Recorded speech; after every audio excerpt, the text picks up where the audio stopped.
இப்போ இந்த மாதிரி ஸ்மூத்தனிங் ட்ரீட்மெண்ட் பண்ணீங்கன்னா கம்பல்சரி ஆஃப்டர் கேரும் கொடுக்கணும், ரெமிடிஸ் நம்ம சொல்லணும். ஓகேவா? நீங்க பாட்டு வாஷ் பண்ணிட்டீங்க, டைம் ஆச்சுன்னு சொல்லி நீங்க கஸ்டமர்கிட்ட ஷோவே பண்ணல நேச்சுரல் லுக் எப்படி இருக்குன்ட்டு. ஓகேவா?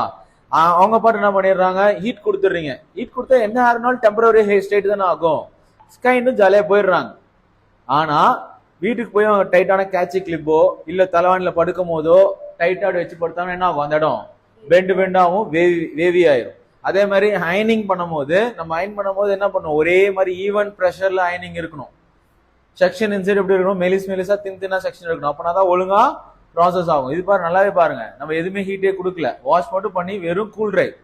இவங்க ஹேர் இதே மாதிரிதான் இருக்கும். இது செமி பெர்மனண்டா பெர்மனண்டா? என்ன பாண்ட் இதுல பிரேக் பண்ணிருக்கோம் ஸ்மூத்தனிங்ல? Hydrogen bond. ஹேர்ல எத்தனை பாண்ட் இருக்கு? என்னென்ன பாண்ட்? Disulphate, salt, hydrogen. ஓகேவா?